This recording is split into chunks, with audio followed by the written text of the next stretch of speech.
Hola a todos, bienvenidos a mi canal. Yo soy Álvaro Bote y en este canal hablamos sobre medicina de laboratorio clínico. Así que si tú eres un profesional de laboratorio clínico, por ejemplo, un químico, ¿verdad? Un tecnólogo, etcétera, esta información te interesa. Y si tú eres de cualquier otra rama del área de la salud, también te interesa. Ahora bien, si tú no perteneces a ninguna de estas áreas de la salud, eres un ciudadano normal, ¿verdad? O de otra profesión, todo lo que se comente en este canal, por favor, no lo apliques por ti mismo. Consúltalo siempre con un profesional de la salud. Acércate a tu médico, a la enfermera, al nutriólogo o bien al químico de laboratorio para que te oriente sobre la información que aquí vamos a discutir. El día de hoy les traigo un tema de mucha importancia y que cuando se nos presenta en el laboratorio clínico, literalmente nos damos contra la pared.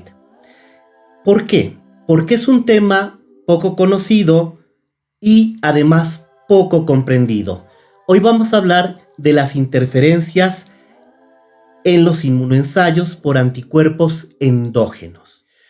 Los inmunoensayos son pruebas de laboratorio clínico donde utilizamos las reacciones antígeno-anticuerpo para que con ello podamos detectar o bien cuantificar algún analito. ¿Qué analitos? Por ejemplo, hormonas, vitaminas, algunos medicamentos, marcadores tumorales, algunos antígenos virales como por ejemplo el antígeno de superficie de hepatitis B o algunos anticuerpos, por ejemplo anticuerpos contra el VIH. Entonces los inmunoensayos nos sirven para detectar diversos analitos en el laboratorio clínico. El primer inmunoensayo de la historia fue desarrollado por Yellon y Berson en 1959. Ellos desarrollaron un inmunoensayo competitivo para cuantificar la insulina. Este inmunoensayo estaba marcado con un isótopo radioactivo, yodo 125, de modo que se podía cuantificar mediante esta radiación que emitía este isótopo, rayos gamma. En 1973, Prince y colaboradores demostraron una sustancia endógena que interfería en un ensayo radioinmunométrico para medir o detectar antígeno de superficie y que además la podían bloquear con suero de cobayo. Esta es la primera vez que describen una interferencia en los inmunoensayos con una sustancia endógena. Endógena significa que está dentro del paciente, en su sangre, en su suero, en su plasma, ¿sí? Es propia del paciente y que interfiere en ese inmunoensayo. En mi experiencia laboral, ya de 20 años, 10 aproximadamente trabajando con inmunoensayos, ¿sí? En el último laboratorio donde yo estuve trabajando, que era un laboratorio de alto volumen, pues estas interferencias con anticuerpos endógenos eran hasta cierto punto comunes. Nosotros al tener esta conciencia de estas interferencias por anticuerpos endógenos, teníamos un procedimiento con el cual podíamos mitigar su efecto y, o bien, si no lo podíamos eliminar o mitigar, pues en el informe que emitíamos al médico le poníamos una nota explicativa donde le decíamos que estábamos ante la presencia de una interferencia y que por lo tanto el resultado tenía que ser interpretado con cautela. Sin embargo, me he encontrado con una realidad, y es que un gran número de laboratorios desconoce la existencia de estos anticuerpos interferentes. Y en el mejor de los casos, lo conocen, pero no saben cómo lidiar con ellos. Y cuando se les presenta en el laboratorio, pues literalmente se dan contra la pared. No quisieran que estuvieran y a veces quieren como esconderlos debajo de la alfombra. Ahora bien, estas interferencias por anticuerpos endógenos no son errores de laboratorio. Esto debe quedar muy claro. Una interferencia por un anticuerpo endógeno no es un error de laboratorio, ni tampoco es una falla en el equipo, ni es una falla de diseño, ni es una falla en la fabricación del reactivo. Esto debe quedar muy claro. Y si no es un error de laboratorio, ni es una falla de diseño, ni es un error del equipo, ni es un defecto de fabricación del reactivo. Entonces, ¿qué es? A estos fenómenos se les conoce como limitantes de los métodos. Todos los métodos tienen limitantes. Si nosotros vamos a los instructivos de usos, los famosos insertos, ahí vamos a encontrar las limitantes de cada uno de los métodos que trabajamos en el laboratorio. Por eso es importante, y desde este video, desde este canal, exhortamos a los profesionales de laboratorio a que lean sus insertos. Pues entonces, estas interferencias por anticuerpos endógenos están presentes en todas las marcas de todos los reactivos que existen en el mercado. Estas interferencias por anticuerpos endógenos son limitantes de los ensayos.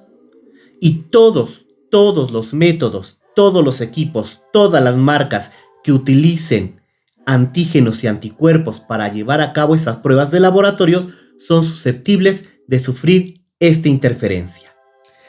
Por ejemplo, si revisamos algunos instructivos de usos de los fabricantes, nos vamos a dar cuenta que en estos instructivos de usos, los famosos insertos, viene descrito o viene un apartado donde nos habla de las limitantes del método. Vamos a ver algunos ejemplos.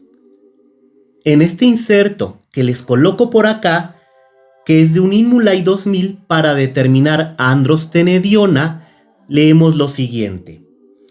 Dice: los anticuerpos heterofílicos en suero humano pueden reaccionar con las inmunoglobulinas de los componentes del ensayo, provocando interferencias en los inmunoanálisis. Entonces, en este inserto, lo que nos está diciendo es que esos anticuerpos heterófilos pueden darme resultados no esperados.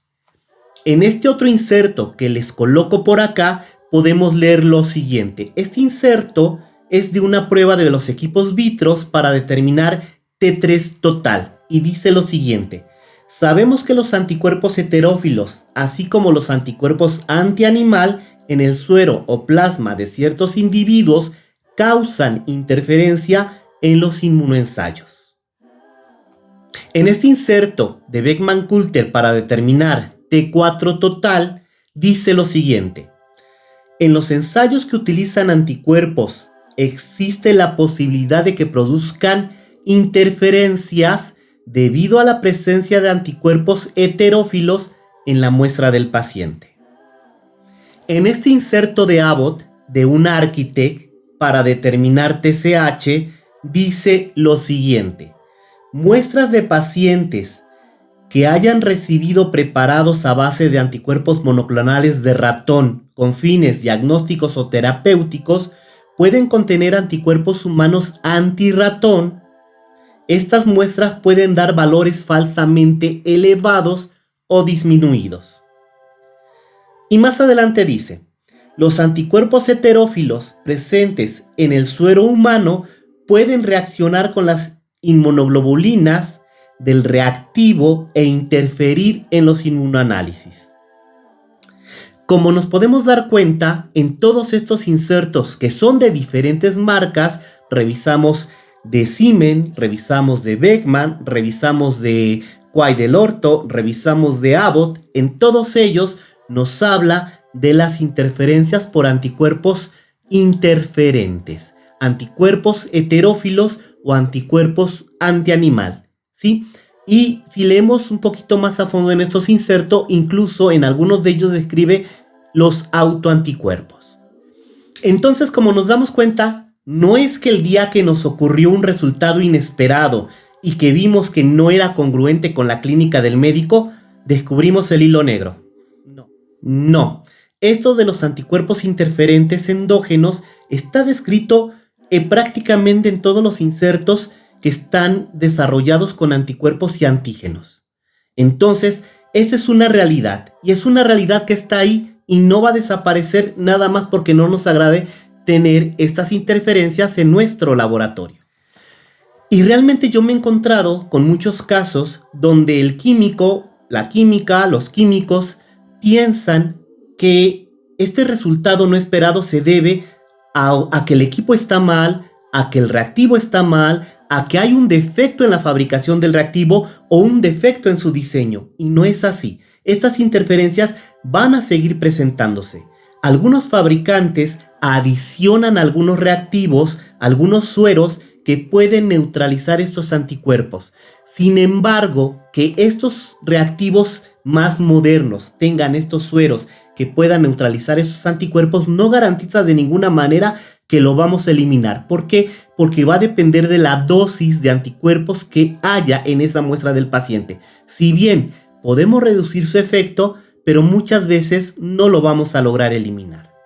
Y bueno, si muchos profesionales de laboratorio no saben de estas interferencias, los médicos menos. Y aquí me dirijo a los médicos. Médicos, es muy importante que si ustedes detectan un resultado que no es acorde a la clínica de su paciente, se acerquen al laboratorio y en conjunto con ellos hagan una investigación para ver si se trata de una interferencia y no que acusen simplemente de decir es un error de laboratorio, porque estas interferencias no son errores de laboratorio, son limitantes de los métodos y todos los métodos lo tienen.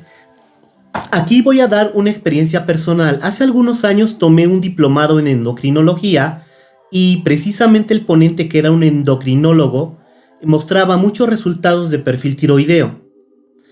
Entre estos resultados que mostraba, uno que yo vi, pues casi podía meter las manos al fuego de que se trataba de una interferencia heterofílica. ¿Por qué? Pues porque yo trabajaba en un laboratorio de alto volumen donde yo veía muchos perfiles tiroideos y obviamente veía muchas de estas interferencias. Entonces, cuando yo le comenté al endocrinólogo acerca de ese resultado y que podía tratarse de una interferencia heterofílica, una de las respuestas, o más bien dicho, la respuesta que me dio el médico fue: y si el laboratorio sabía, ¿por qué no me lo informó? Y aquí es donde va lo siguiente, porque seguramente el laboratorio tampoco lo conocía. Y eso es muy importante. Por eso al inicio del video yo les decía que este tema es un tema poco conocido y poco comprendido. Ahora bien, ya vimos en los instructivos de usos, los famosos insertos de diversos fabricantes, que estas interferencias heterofílicas son conocidas y están descritas en sus instructivos. Pero aparte de ellos, también el CLCI, que es el Instituto de Estándares para los Laboratorios Clínicos de Estados Unidos, tiene un estándar donde describe estas interferencias heterofílicas. Por acá les dejo el estándar. El estándar es el I/LA30-A, interferencia en los inmunensayos por anticuerpos endógenos. Este estándar nos describe 3 tipos de anticuerpos que pueden interferir en los inmunensayos: anticuerpos heterófilos, anticuerpos antianimal y autoanticuerpos. Los anticuerpos heterófilos son anticuerpos que se han formado por antígenos incompletos y que son hiperreactivos. Está descrito en la literatura que, por ejemplo, la exposición al virus Epstein-Barr provoca que el paciente desarrolle anticuerpos heterófilos, pero no es la única fuente. Los anticuerpos antianimal generalmente se forman porque los pacientes se exponen por largos periodos de tiempo a animales o bien a sueros de animales. Por ejemplo, pacientes que son tratados con anticuerpos de origen de ratón pueden desarrollar a través del tiempo anticuerpos antirratón. Entonces, estos anticuerpos antianimal también interfieren en los inmunensayos. Los autoanticuerpos se da en personas que tienen enfermedades autoinmunes, por ejemplo, artritis reumatoide. Está descrito que estos pacientes desarrollan estos autoanticuerpos y que esos autoanticuerpos pueden interferir en los inmunensayos. Un ejemplo clásico es la macroprolactinemia. Se ha descrito en la literatura que este fenómeno se presenta por la presencia de anticuerpos en pacientes que tienen artritis reumatoide. Este estándar nos describe los mecanismos de interferencia y cómo podríamos mitigar su efecto de estos anticuerpos interferentes. Pero también nos dice que en algunas ocasiones, aún llevando todos los procedimientos para mitigar estos efectos, va a haber casos donde no los vamos a lograr eliminar. Y si no logramos eliminar estas interferencias o este efecto, lo único que nos queda es informarle al médico. Entonces, en el reporte que nosotros le vamos a emitir al médico, le debemos poner una nota explicativa donde le digamos que sí vimos ese resultado, que nos hizo ruido, que no fue congruente y que por lo tanto tiene que tratarse de un interferente. ¿El médico qué tiene que hacer? Bueno, el médico se tiene que apoyar de otras pruebas de laboratorio, ¿sí? Recuerden, y esto es muy importante, voy a hacer aquí un paréntesis. Recuerden, una prueba de laboratorio no hace el diagnóstico. El diagnóstico se establece por pruebas de laboratorio clínico, pruebas de imagen o de gabinete, historia clínica, signos, síntomas, etc. Entonces, y esto es muy importante porque a veces pensamos que una prueba de laboratorio va a ser el diagnóstico y si tenemos un resultado que no es congruente, pensamos que ya por eso el médico va a tomar una decisión equivocada. Y no es así. El médico tiene otras herramientas que lo van a llevar a establecer el diagnóstico, tratamiento, pronóstico o modificación del tratamiento, ¿vale? Entonces, una prueba de laboratorio no hace el diagnóstico. Por lo tanto, el laboratorio, cuando no pueda mitigar el efecto del anticuerpo interferente, debe informarle al médico. Y el médico, ya con conocimiento de causa de que ese resultado no es congruente y que puede estar interferido, entonces va a voltear a ver otras pruebas de laboratorio que incluso pueden ser más sensibles, ¿sí? Pruebas de gabinete, de imagen, signos, síntomas, historia clínica y con eso establecer su diagnóstico. Un ejemplo típico es, oye, encontré una interferencia en T3. Bueno, pero la T3 es un marcador muy tardío. ¿Cuál es el mejor marcador para enfermedad tiroidea? TSH, T4 libre. Entonces el médico se fija TSH, se fija T4 libre y con eso establece su diagnóstico. Y entonces ya no le hace caso a la T3, que tiene una interferencia probablemente. Y aquí es donde yo me he encontrado que existe un divorcio entre el laboratorio y el médico. Los químicos no le quieren informar al médico porque muchas veces tienen miedo de que el médico ya no les mande pacientes o de que el médico diga, este laboratorio no sirve. Y ojo médicos, no es que el laboratorio no sirva, es una interferencia, es una limitante del método, ¿sí? Y no le quieren informar al médico. Y el médico muchas veces no entiende que no es un error del laboratorio, es una limitación del método. Y estas limitaciones se encuentran en todos los métodos de laboratorio. Todos tienen limitantes. Para el caso de los inmunoensayos, al utilizar antígenos y anticuerpos, su limitante son las interferencias por anticuerpos endógenos, autoanticuerpos, heterófilos y antianimal. Y también es muy importante porque el estándar del CLCI nos dice que no existe una línea claramente definida entre anticuerpos heterófilos y anticuerpos antianimal, de modo que podemos tener un anticuerpo antianimal heterófilo. También algo que dice este estándar es que el laboratorio en la gran mayoría de veces se va a dar cuenta de que se está frente a una interferencia cuando llegue el reclamo del médico. Y esto es muy importante. Muchas veces me preguntan los químicos, oiga, pero ¿cómo podemos darnos cuenta que estamos ante una interferencia antes de nosotros emitir el resultado? Y la respuesta es, no nos podemos dar cuenta, en la gran mayoría de los casos. ¿Cuándo sí nos vamos a poder dar cuenta? Por ejemplo, si tenemos pruebas que podemos correlacionar. Un ejemplo de ellos es el perfil tiroideo. Si nosotros conocemos el eje hipotálamo, hipófisis, tiroides y la retroalimentación negativa y positiva, podemos predecir cómo se comportan las pruebas. Si alguna de estas no se comporta dentro de esa retroalimentación positiva negativa del eje, podemos sospechar que estamos ante la presencia de un anticuerpo interferente. También, por ejemplo, lo podríamos hacer en el perfil de hepatitis infecciosa B. En el perfil de hepatitis B, sí, nosotros vemos todos los distintos marcadores, vemos cómo evoluciona la enfermedad y podemos ir prediciendo cuándo aparecen ciertos marcadores y cuándo desaparecen y aparecen otros.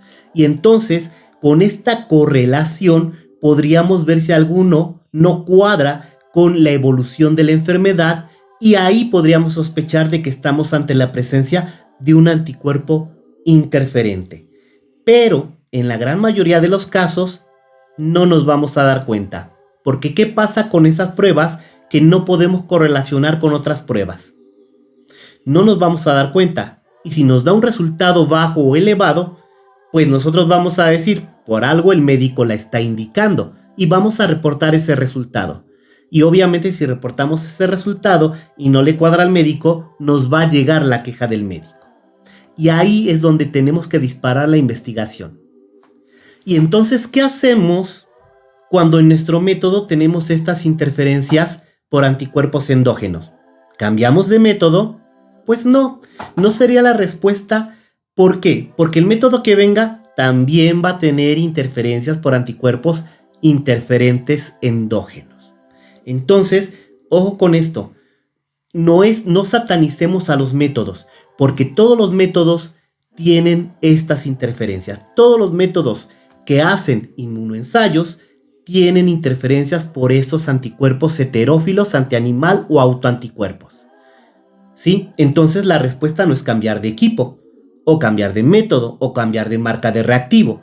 ¿Por qué? Porque vamos a tener también interferencias. Y cuando nosotros hagamos ese cambio y volvamos a estar ante la presencia de estas interferencias, pues obviamente vamos de nuevo a volver en cero.